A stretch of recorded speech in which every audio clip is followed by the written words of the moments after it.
Hello, guys, and welcome back to another episode of Brotherly Love in the District for our weekly predictions. Now, as you can probably see, we won't have week 15 predictions as last week it was coming up on Christmas and we were trying to record, and then we had technical difficulties, and that led to then our schedules being kind of interchanged. We had one day where we could have recorded, and that day kind of went to nothing when we had Wi-Fi issues, and it was a whole mess. So we missed last week. So for week 15, uh, we I ended up going 10-6. You went 11-5, and that brought you to a 4-game lead on me going into our week 16 predictions. And so that then leads us to what we are at now in week 16, which Christmas week. And just we'll talk about it when we get there. But Jacob's game of the week was the Eagles game. My game of the week was the Jets game, which didn't end up being that much of a big game because Jacksonville, first off, I think there was a single touchdown scored in the entire game. Secondly, Jacksonville ended up just putting the Jets away really quickly. Not really much of a game to watch there.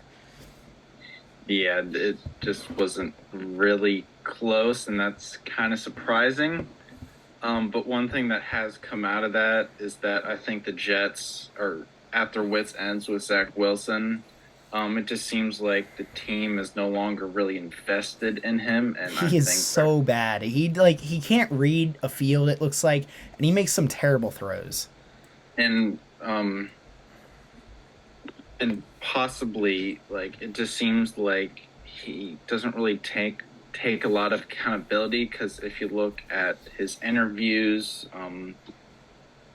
throughout like this season, it kind of seems like he doesn't really accept a lot of the responsibility for the Jets' pitfalls when it's kind of clear that it's been on him.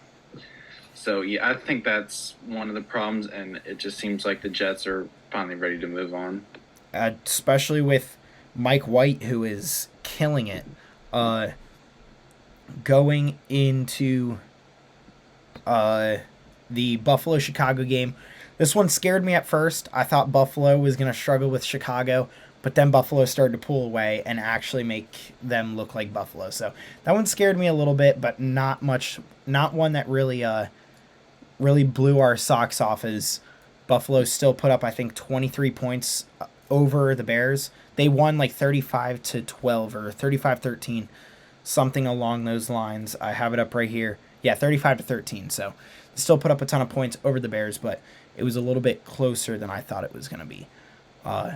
And going into our first actual difference maker in the New Orleans game and the Browns game, you picked the Browns, and I don't really remember making this pick, but I picked New Orleans, and New Orleans ended up winning. I don't Yeah, I know. mean, we did text these picks over to each other, so I think that's why we possibly don't remember. But I'm not like too shocked that this happened. I think this game was kind of a toss-up at the end of the day because both teams aren't really Good. singing all that well. Yeah, the Saints actually have a decent defense, and I think that kind of showed this game, even with the defense, the offensive pitfalls the Browns have been experiencing. It's still a decent win for the Saints, and the NFC South is really interesting. Be I don't know how to analyze that division. I really the don't. the NFC South and the NFC and AFC South both have under 500 records. Like neither division has a single team that's 500 or better in their division, which is absolutely ridiculous because you know what brought that down was this Texans at Titans game. The Texans shocked the world and beat the Titans, which honestly, I'm going to be completely honest. Yes, I expected the Titans to win. I had the Titans winning, but the Texans winning doesn't surprise me. They've been putting on a good show each and every week. They gave the Chiefs trouble. They took them into overtime. And the Titans, since they lost to the Eagles, they have been on a downfall, in a consistent downfall. Yes, they're missing Ryan Tannehill right now, but their team just looks bad. It looks really bad. Yeah, And they're kind of just falling Malik apart. Willis, he kind of looks like a Justin Fields 2.0, except he hasn't really found any really true offensive production yet. He just it just I think he's a little too young. He's a little too inexperienced, and he's not exactly ready. But it can't really.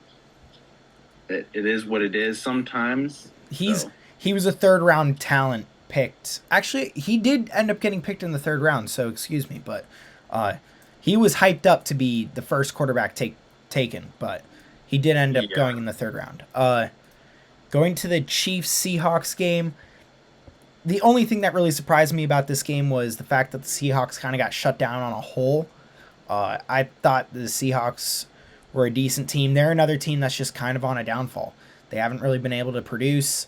Does it surprise me the Chiefs beat them? No, but I thought the Seahawks were going to put up a bit more of a fight.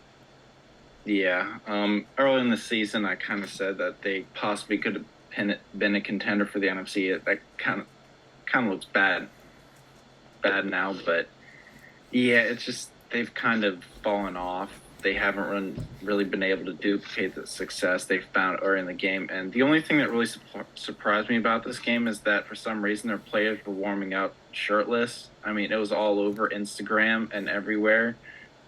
So that's the only thing that surprised me is that for some reason in the blistering cold, they're like, no shirts. Yeah, this weekend was like there was just a huge cold front over all of America. It was insanely cold. Mainly like the East Coast. We actually drove through. We drove through part of the blizzard for a little bit because we were heading down to Georgia. But yeah, it was insanely. Insanely cold. I think I saw the stat that said there were 8 games under freezing temperatures, which was like the most since I want to say 1990. So yeah, it was a really cold Sunday, well Saturday in this case, this week. Going on to a thriller in Minnesota, the Vikings win with another one possession, close game-winning field goal, a 61-yarder too. Greg Joseph put all he could into that kick and won on a game-winning field goal. I was really hoping the Giants were going to pull it off just to give the Eagles a little bit of breathing room. But ultimately, Vikings able to hold off, which is something they've been able to do all year. Yeah, I don't understand either of these teams because the Vikings, if you look at the record, it should say that they should have been able to easily handle the Giants because the Giants are another team where if you look at them on paper, they should not be a good team. But yeah, they're falling apart. They're physically falling apart. Like their team is insanely but they still found a way to beat us, but. Yeah, I understand that, but I don't understand why this was such a close game. The Vikings should be, at least on paper, the team that's considerably better than the Giants, but it took them a last-minute drive to win them this game, so I think people are really starting to question the Vikings. I think the Vikings have been being questioned, because I think I saw it said they have 8 single possession wins. So that's something I saw. They have a lot of close wins, and I mean that's huge because in the playoffs it's going to be closer games. It's not going to be blowouts, but you can't be playing just to hope to win a close game. You got to be able to play to win and be able to dominate the other team. Going on to the Bengals at the Patriots. Bengals put up a lot of points at first and then started to slow down, and the Patriots started to give them a run for their money at the end, but no random backward laterals to lose the game for the Bengals in this case. Yeah, that was just utterly ridiculous. I don't know why the Patriots. Yeah, hold on. Before we continue on to that game, let's talk about the Patriots Raiders things real quick because we didn't get to talk about any games last week, and that is something that is huge. Like, I understand now. First off, I don't know why you just kneel it. You don't just kneel it to take it to overtime. Secondly, doing a halfback draw, not a terrible idea, because on the off chance that it does break loose, you'll look like a genius for just running a halfback draw. But you run up, and I don't even entirely blame Ramondre Stevenson for tossing it back to Jakobi Meyers. You know, that's a little pitch. It's not something you should do because, like you said, you're trying to take it to overtime. It's not something you could do, but it was a very low risk, low risk, high reward case scenario in that case.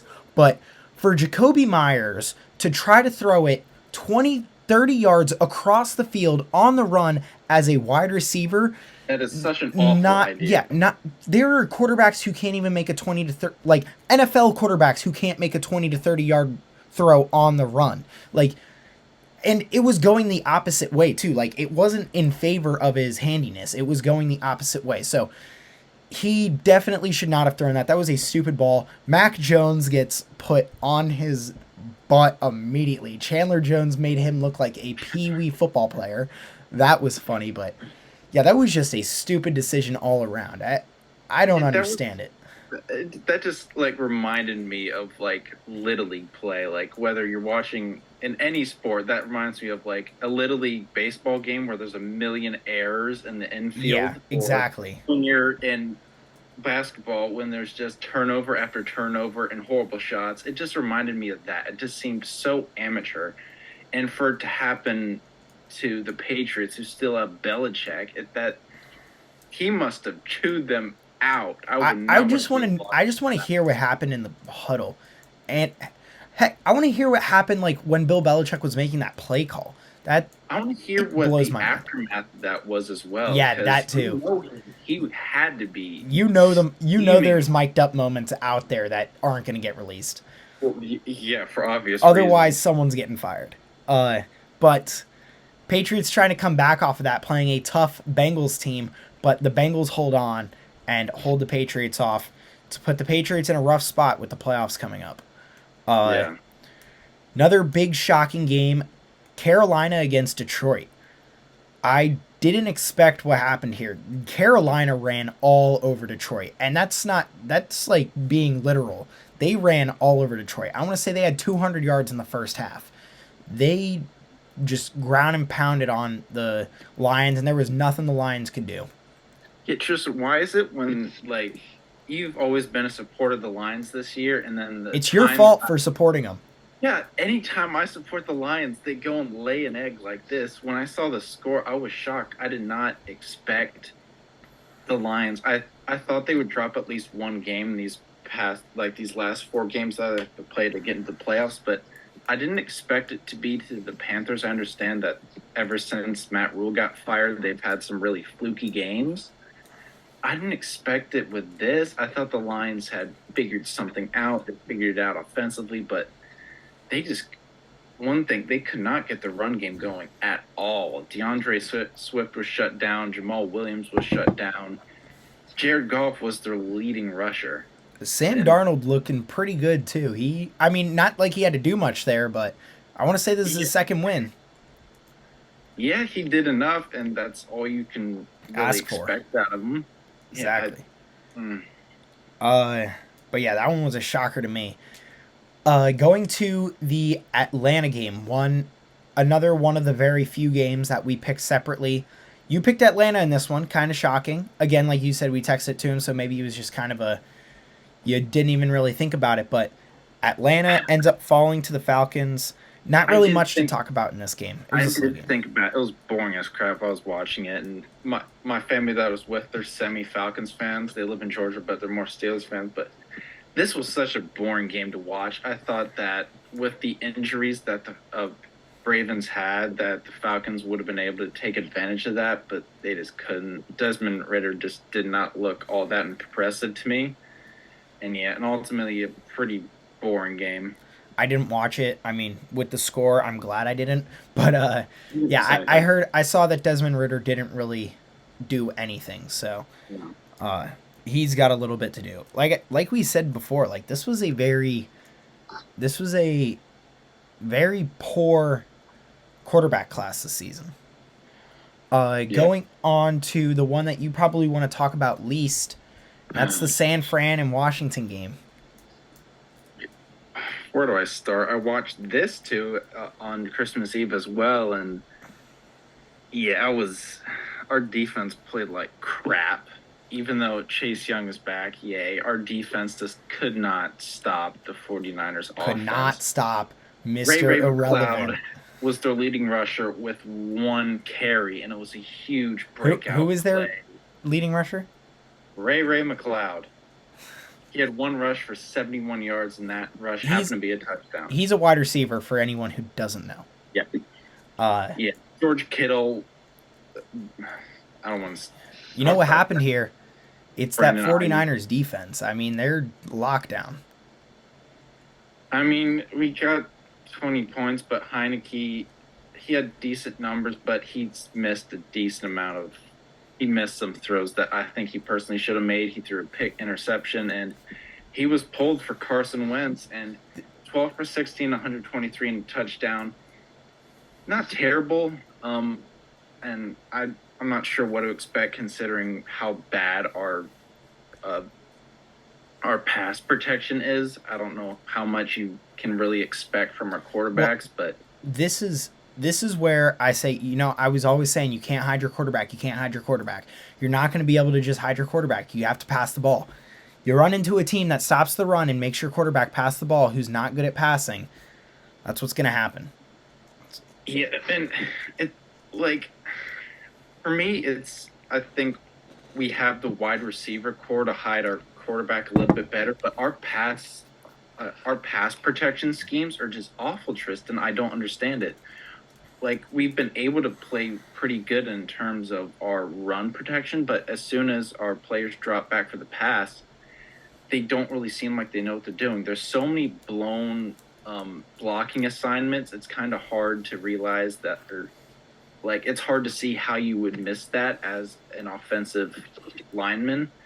I just yeah, it was not a good game. Our defense played like crap, and our our offense played good in spurts, but when it came down to it, we just couldn't do enough because we were playing behind and we needed a lot of explosive plays, and that's just not how our offense is, and that's not how we win games. Uh, and that's going to hurt your playoff chances. That's that and Carson Wentz being probably going to be the new starter. Two biggest takeaways for me. Yeah, I mean, we were facing the Browns, and it's a winnable game for Wentz, and I'm interested to see how he plays, considering we have a run game now. It's a winnable game against the Browns, and I think we are helped, but we're still in that playoff spot. Yeah. So we'll see how it comes down to, but yeah, I think a big takeaway is Wentz starting, and if we were to lose this Browns game, and I think playoffs would be out of reach at that point, I think you would just throw Howell in at least for a few drives just to see what you have with him if the season is lost. All right. I'm not going to talk too much about this because I want to talk more about this on our actual podcast. Eagles at the Cowboys. Only thing that I'm really going to get into is this was a winnable game, and the turnovers is what killed us. I don't want to go too deep into it. Gardner Minshew played well. The entire team played their butt off, but I mean, it was the turnovers that killed him. I don't want to get too far into it because I have a lot that I want to go into. I had two big takeaways from this game. One, your offense has shown that it can be good without Jalen Hurts. Two, your defense played like poop. Okay, both defenses did. Yeah, the Cowboys were able to go up and down the field all over the Eagles, and that should be something that I think is worrying considering you're going into the playoffs. And I just think it's something you have to worry about. But I do think there's both good and bad for this game. I'll go into that a little more because we'll talk about that later because I don't want to go too far into it. But I'll go in depth a little bit more on our actual podcast because I think there is some stuff to mention there about the defenses. Going to the Saturday night game, the Raiders at the Steelers, another snooze fest. Steelers pull off a close one. This is yet another single possession game that the Raiders lose. Yeah, I thought that they were going to win, but I'm glad the Steelers won because I'm a semi-Steelers fan and my entire family on both sides are Steelers fans. So that's cool to see. And it's cool to see that the Steelers got a win on the end. Franco Harris night, yeah. Yeah, Franco Harris night. He's supposed to be there, but passed away, and it was on the anniversary of the Immaculate Reception game. So I think that was cool to see the Steelers get up. Number 32 got retired. Really good night. Rest in peace to Hall of Famer. Yeah, definitely one that was a tearjerker for the fans there, guaranteed.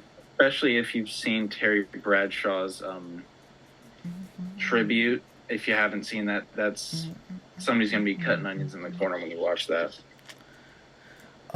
Moving on to the Sunday games, Green Bay at Miami, a shocking one at that. Green Bay comes out, and I don't think it was so much as Green Bay outplaying Miami as Tua just throwing lasers to the defense. Yeah, I was watching that game and he just did not play good at all. He made some really awful I heard throws. someone say all those bad picks, though, were after he got slammed to the ground. Because I don't know if you saw the hit, but he got sacked and his head bounced off the ground. I did see that, but you're an NFL quarterback. Some of those throws were truly awful, and it's like they were floated. But I mean, if you're seeing ghosts, Yeah, but if that's the case, then you need to come off the field. But yeah, those throws, Tristan, were just not good at all. They were yeah, bad. they were terrible. I saw a couple of them. Like the one for the last drive of the game, there were two receivers and he threw it right in the middle to Rasul Douglas, Eagles Yeah. legend. Hmm. But yeah, Green Bay comes out. They're now in the wild card race. Denver in LA, not much to talk about here Why except did for I pick the Broncos for this game? Please try to explain that. I to don't me. I thought I picked the Broncos too. I didn't realize that I picked the Rams, but Rams just absolutely swamped the Broncos. And what's even worse is what was really the only hope for the Broncos in their defense got torn to shreds by Baker Yeah. Mayfield. Yeah, Baker Mayfield and Cam Akers were just able to do whatever they Yeah, pretty much like pleased. that is Yeah, Baker Mayfield was 24 for 28, 280, and 230 for 2 touchdowns. and he Like, was benched by the fourth quarter because they wanted to bring in a backup so he didn't get hurt. Yeah, but It was- one good thing is Russell Wilson has his touchdown numbers have equaled the amount of bathrooms he has Yes. in his house. 12. That happened to oh wait, no, that I guess that did happen this week because That happened this game. yeah. And finally, the Sunday night game, which I was rooting for the Cardinals here because Trace McSorley, not only did he go to Penn State, but he also went to a high school that's 30 minutes Very from us. near us, He yeah. he's Like- played our high school. It was And his I first remember that game. He torched us that game when he played. I wanted him to go out. It was his first NFL start. I wanted him to go out and beat Tom Brady. That would have been huge. I put up a good fight. He was slinging the ball. There were some passes he missed. Definitely a reason you see why he's not an NFL starter. But he definitely fought hard. And I can't complain with the game. Took what everyone says the greatest of all time to overtime. I don't know about you, but if I'm Trace McSorley, that's a win in my book. Yeah, considering it's his first start of the season. And the Bucks having a really good defense still, it's huge. And finally, the Monday night game, former Super Bowl MVP starting for the Colts, and he did not look like a Super Bowl MVP in that game. No, Nick Foles looked awful. Washed. 3 picks. Yeah. If there's no other word for saying it, he looked completely washed. He looked terrible. So, yeah, that I mean, at some points it was kind of comical to watch. I didn't get to see much of that game, but that closes out our Week 16 guesses. So here, just because we're getting close, we have 2 weeks left. You went 8-8 this past week, and it seemed like every single one that you missed on, I hit on, because I went 11-5. I'm now only 1 game behind you. Yeah, You're- Huge week for me. 11 right guesses, so that's huge for me. But going on to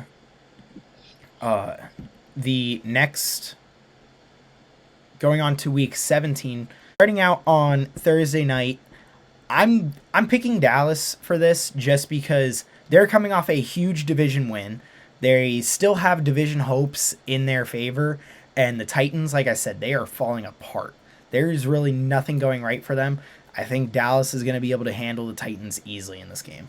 Yeah, and considering I think the Cowboys feel that the division lead is not completely out of sight at this point with all the stuff with Jalen Hurts' injury, I think the Cowboys are going to pull this out. I'll tell you what, I would love for Tennessee to win, though. That would be I would super too, but let's helpful. be realistic. Going to the Arizona at Atlanta game. Gonna be a snooze fest. Not really gonna be much here. Trace McSorley getting his second start, playing a weaker team. I'm gonna pick Arizona in this one.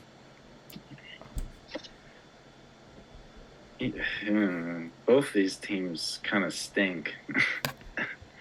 Yeah, I'm gonna go with the Cardinals. I'm gonna support the local-ish boy and Trace McSorley. Localish. He's from Sterling. That's pretty local. Like 40 minutes.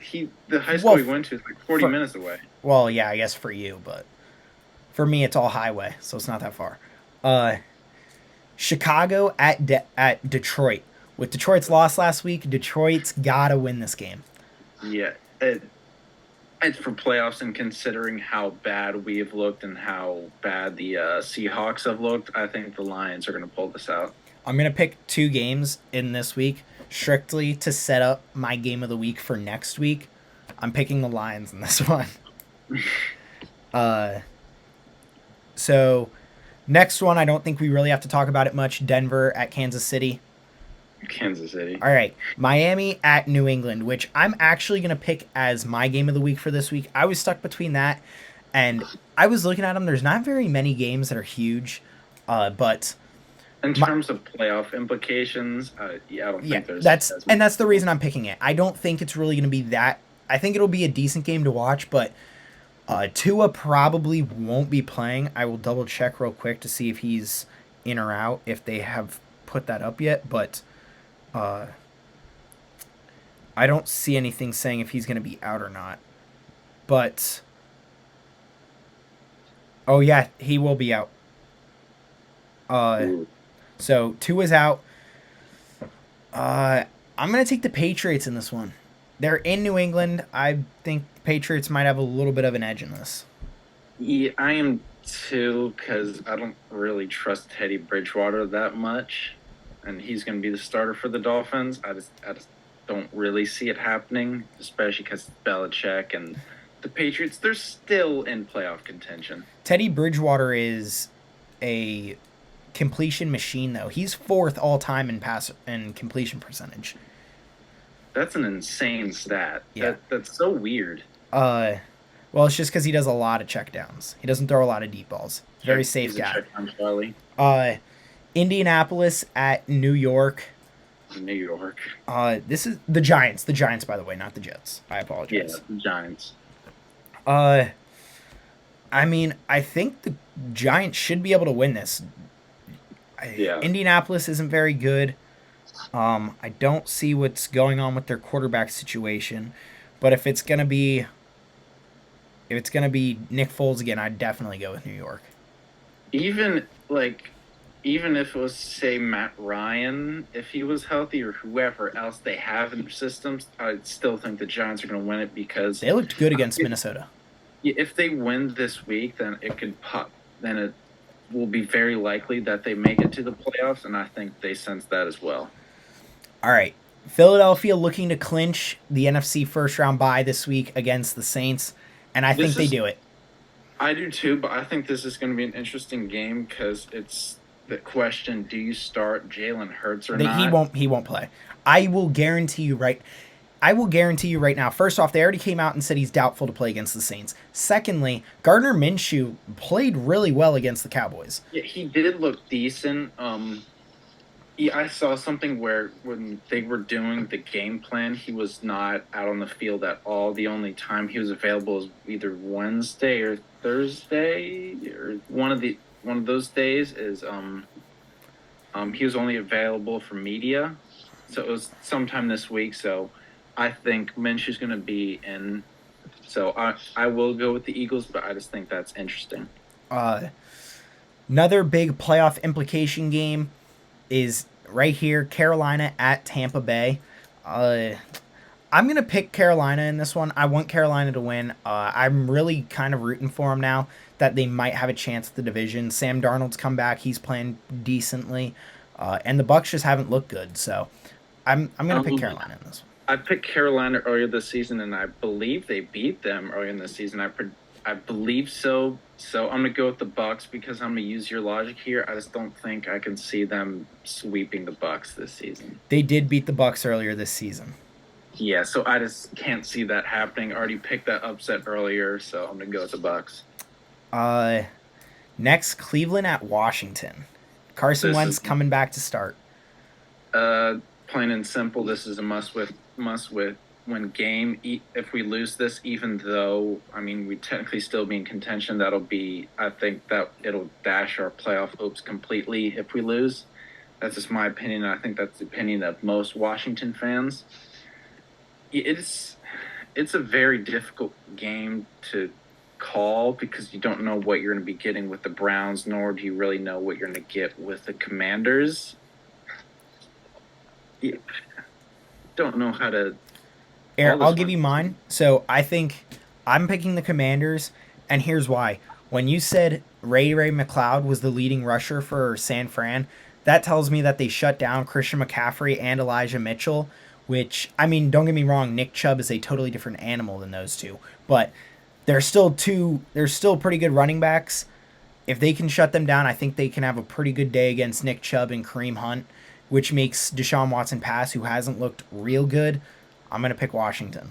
I think I'm going to have to do that as well because we've been able to. I think we'll be able to run the ball a bit better than we did against the Niners because I just think they have an insane defense. And if we do that and Wentz is able to get the ball out quick to our wide receivers, then I think it should be a game that we should win at least. All right, hang on. Baby, thought I died and gone to hell. Please, hello, thank you. God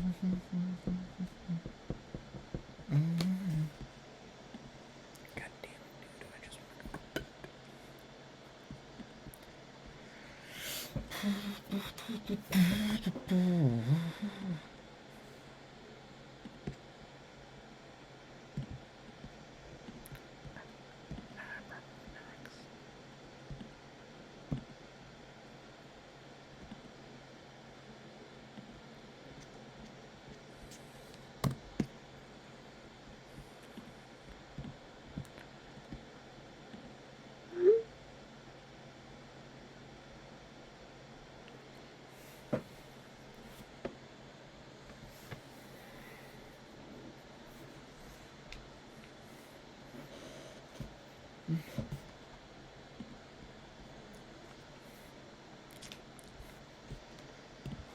All right, going on to a game where last week makes it a little bit tougher for me to call, but Jacksonville at Houston.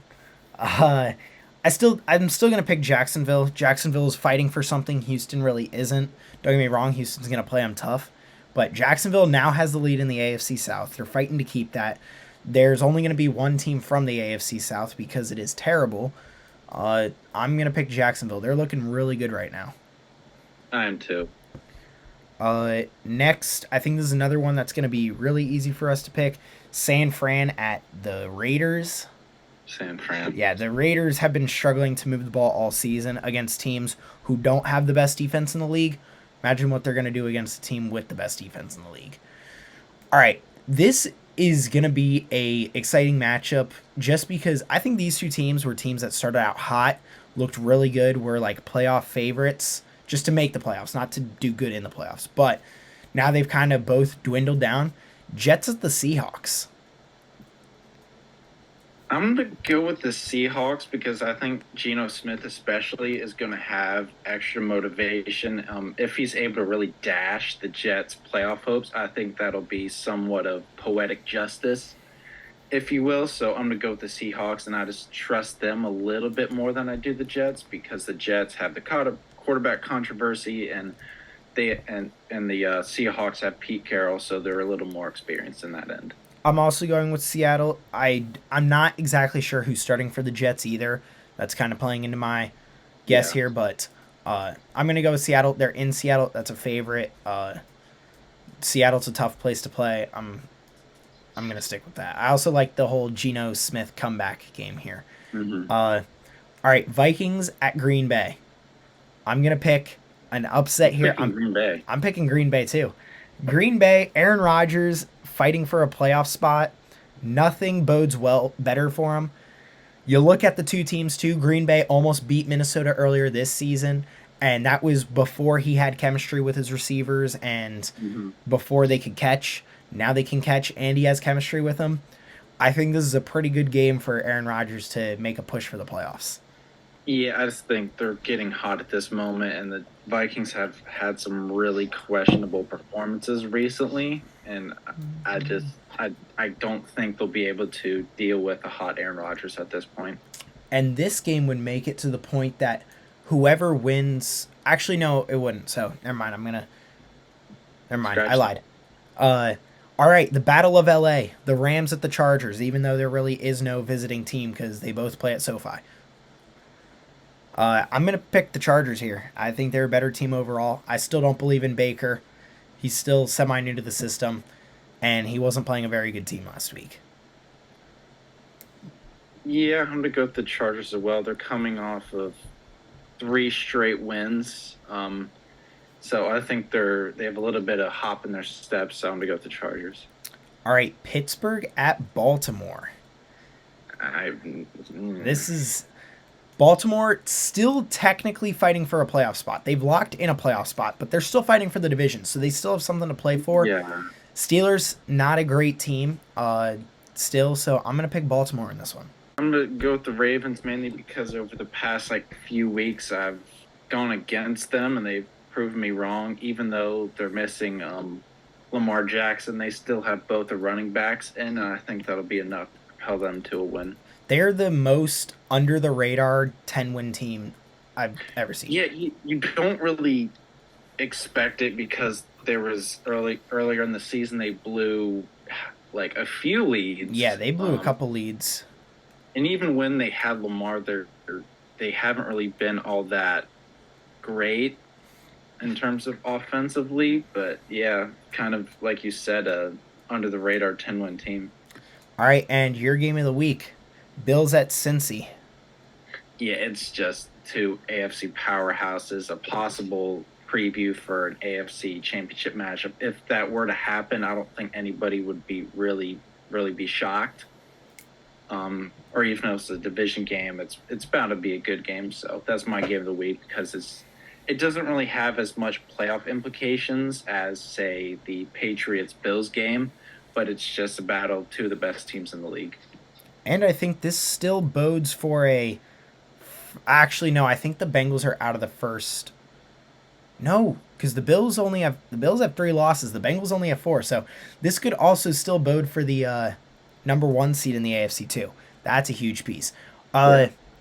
I'm going to pick I think what is probably the upset. I will double check just to make sure, but I'm going to go with Cincy here. Yeah, Buffalo's 1.5 point favorites. I'm going to pick Cincy. I'm going to agree with you because the Bills over the past few weeks, yes, they have gotten wins, but you've seen Josh They Allen look rough. He's thrown more picks, and they don't seem as strong as they have last season or earlier in this season. I agree. The Bills, like you said, they're winning games, but they're not winning games in Bills fashion. You don't they're closer than you expect. Every time you look at the score, you're like, oh, it's a little closer. And when you go into the stats, you see Allen has a little more picks thrown than you would imagine. Yeah, he is definitely struggling a little bit. All right, but that is going to close it out for this week. You guys can follow us. We put big news and stuff on our TikTok and Instagram on this side of the screen in the middle here, BL in the DC. And then if you want to email us questions or comments to put on our podcast, which is Brotherly Love in the District on Spotify and Apple or wherever you get your podcasts, that's blinthedc@gmail.com. We do these predictions every week, and we're going to continue them on into the playoffs, and we'll talk about those matchups as they come along. So with that, we are going to end it off there, and we will see you guys next week. See you later.